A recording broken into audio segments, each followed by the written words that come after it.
Everyone, a very good morning to all. आज special day है, ठीक है। It's world homeopathy day. Our founder, our father of homeopathy doctor Hahnemann birthday है आज। So wish you very happy birthday sir, क्योंकि आज आपकी वजह से हम सब यहाँ हैं और हम सब इस पैथी को, इस साइंस को हम जिस तरीके से हम प्रैक्टिस कर रहे हैं और जो हमें रिज़ल्ट मिल रहा है, ये सब आपको समर्पित है। क्योंकि अगर आप उस टाइम आप जो चैलेंजेस फेस नहीं करते, स्ट्रगल आप नहीं करते, ठीक है, और इतनी सारी मुसीबतों के बाद आपने जो ये साइंस निकाला है, ठीक है, वो बियॉन्ड द थिंकिंग है कि हम सोच नहीं सकते कि आपने, हम सब होम्योपैथ के लिए आपने क्या किया है, ठीक है। तो वेरी थैंकफुल, हम सभी होम्योपैथ आपके बहुत थैंकफुल रहेंगे हमेशा के लिए, ठीक है।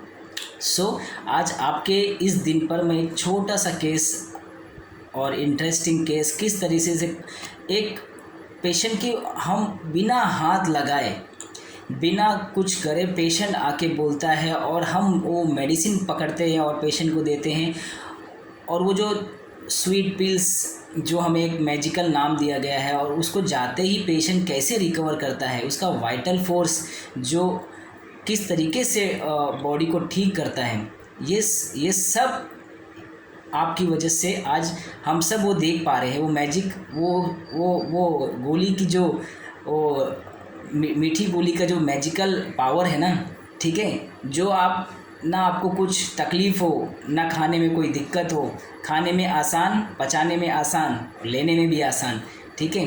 वो जो मिठास गोली का है, उससे आप बड़ी सी बड़ी तकलीफ़, बड़ी सी बड़ी प्रॉब्लम, बड़ी सी बड़ी पेन आप कितनी आसानी से ठीक कर देते हैं। तो सब हमारे डॉक्टर हैनीमैन सर की वजह से आज सब पॉसिबल, वो सब हमें दिखता हुआ नज़र आ रहा है। सो उनको मन में रखते हुए आज मैं ये केस उनके लिए ये आज पोस्ट करूँगा, क्योंकि बहुत सारे होम्योपैथ हैं जिन्होंने बहुत सारे केसेस पोस्ट किए हैं। आज के दिन कोई अलग अलग सेमिनार्स ले रहा है, तो मेरा भी एक छोटा सा योगदान आपके लिए।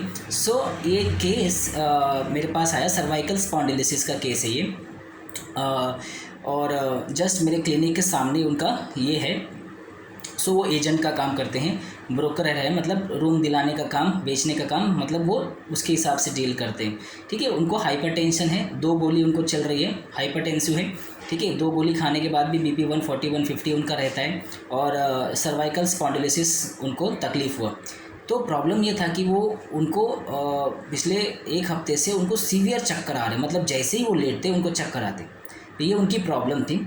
सो मैं उनका एंट्री पॉइंट बताता हूँ, कितना सडनली उन्होंने आते ही उस शब्दों का जो एक तुरंत तो हमारे सामने प्रेजेंट किया, उसी को पकड़ के, उसी को आधार मान के, उसी को रूब्रिक्स कन्वर्ट करके मैंने उन्हें मेडिसिन दिया, ठीक है। सो जैसे ही मैं क्लिनिक में बैठा था, मॉर्निंग का ही समय था, 10:30, और क्लिनिक में पेशेंट नहीं थे। सो वो पहले पेशेंट मेरे क्लिनिक में आते ही बैठ गए और दरवाज़ा ओपन किया और आते ही बोले, सर हे भगाना, ये देखिए ना सर, मुझे ना पूरा सर ऐसा घूम रहा है। आते ही, मतलब कुछ नहीं, बैठते ही सर, आते ही एकदम मेरा सर बहुत घूम रहा है सर, ऐसा लगता है कि पूरा ऐसा चक्कर आ रहा है मेरे को एकदम, और समझ में नहीं आ रहा है ऐसा क्यों हो रहा है सर, क्या कारण की वजह से हो रहा है, किस लिए हो रहा है सर। तो मैंने बोला कब से हो रहा है। बोले सर 1 हफ्ता हो गया, जैसे ही लेटने जाता हूँ ऐसे लेटता हूँ, ऐसा लगता है पूरा घर मेरा गोल गोल गोल गोल घूम रहा है। तो मैंने बोला ठीक है फिर। बोले बीपी की गोली मेरी चल रही है सर, 2 गोली खाता हूँ मैं। तो बीपी चेक किया, वॉज 150 उनका उस समय, 150/90 गोली खाने के बाद। सो मैंने बोला ठीक है, अभी तो 150/90 अपने गोली खाए है, ठीक है, और क्या लगा है। बोले सर कुछ नहीं, और बाकी मैं ठीक हूँ, बाकी कोई दिक्कत नहीं मेरे को, बाकी सब प्रॉब्लम अच्छी है, बस ये अभी ऐसे जैसे लेटता हूँ पूरा घर वैसा ऐसा लगता है कि पूरा ऐसा घुमा रहा है, पूरा एकदम ज़ोर से, एकदम ज़ोर से। मैं सो नहीं पा रहा हूँ 3 दिन से, कि जैसे लेटने जाता हूँ इतना मेरा घूमने लगता है। So this is was the case. अब इस केस में मैंने उनको मेडिसिन दिया 30 पावर में, वाटर में, 5 डोज 10 मिनट्स में। मैंने बोला कि आप 4 स्ट्रोक दे के 100 ml में डिज़ोल्व किया मैंने, और 4 स्ट्रोक दे के मैंने उन्हें 20 ml लेने बोला 10 मिनट्स के गैप में 5 डोज लेके बोला कि आप वेट कीजिए एक हफ्ते बाद बताइए, ठीक है।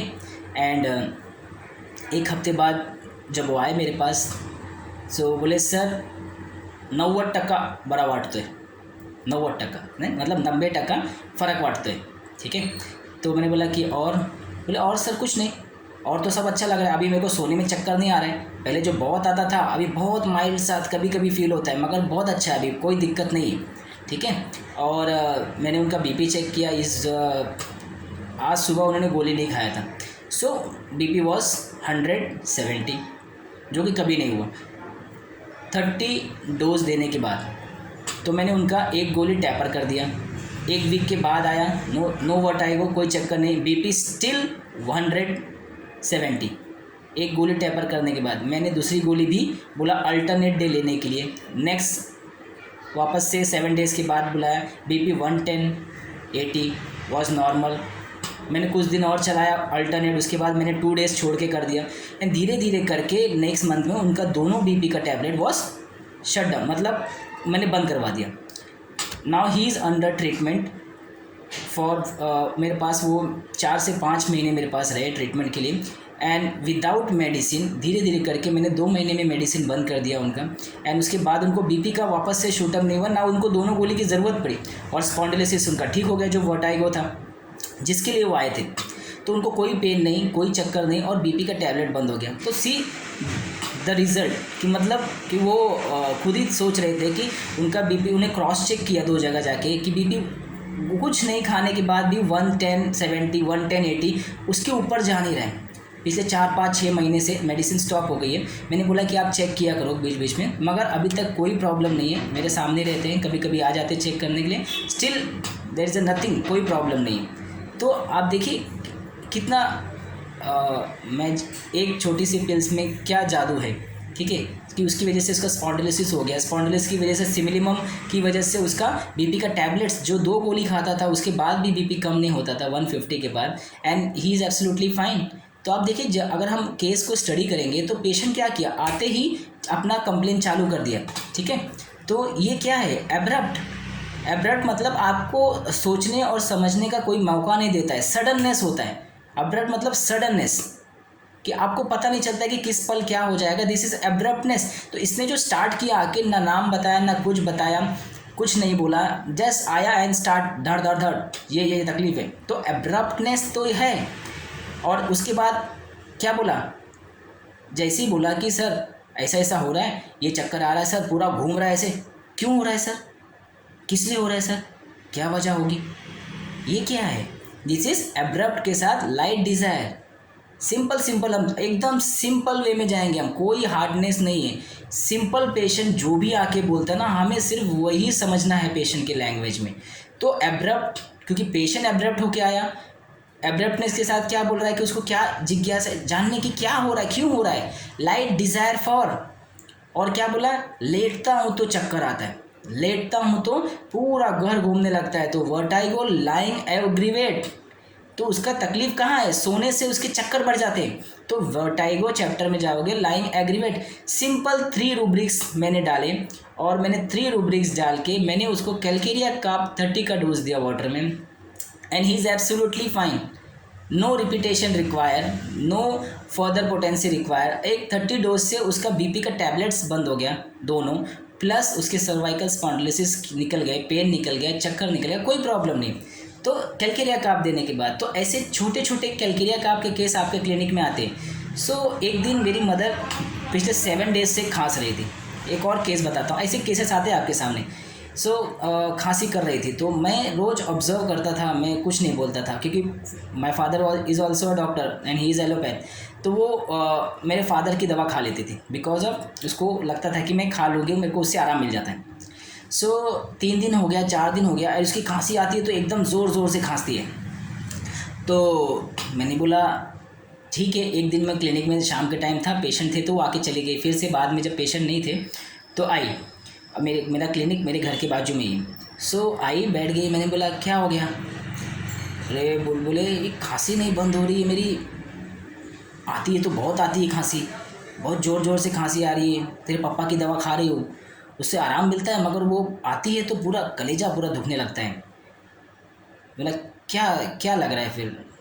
कहीं लगता है मुझे कहीं पुरानी टीबी वाली बीमारी तो नहीं हो गई, मेरे को डर लग रहा है टीबी वाली बीमारी हो गई। तो चल तू मेरा एक्सरे करा दे, छाती का एक्सरे करा के देख लेती हूँ। तो मैं बोला कोई ज़रूरत नहीं है, मैं दवा देता हूँ, ठीक हो जाएगा।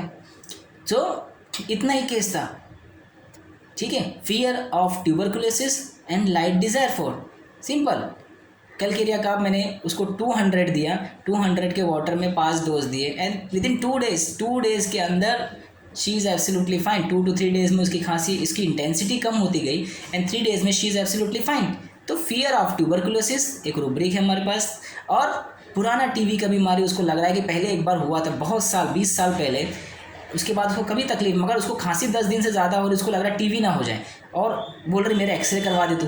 तो light desire for and fear tuberculosis इस कैलकेरिया का। ऐसे कितने सारे पेशेंट आते हैं फियर ऑफ ट्यूबरकुलोसिस के लेके विद लाइट डिज़ायर के साथ कैलकेरिया का, ठीक है। सो कैलकेरिया का आप दिया 200 and she is absolutely fine, ठीक है। तो ऐसे छोटे छोटे केसेस आप with in second, with in minute, आप अगर आप परफेक्टली आप अलर्ट हो तो आपको फटक से आपको समझ में आ जाएगा कि ये कैलकेरिया का है, ठीक है। तो इस पेशेंट को वर्टाइगो जो था उसको मैंने कैलकेरिया का 30 दिया, और उसके बाद उसको कोई कंप्लेन नहीं हुआ, उसका बीपी का टैबलेट भी स्टॉप हो गया। सो कैलकेरिया का आप इस तरीके से आपके क्लिनिक में आते। तो थैंक यू सो मच, हम जल्दी नेक्स्ट वीडियो में नए केस के साथ मिलेंगे, एंड तब तक के लिए थैंक यू सो मच।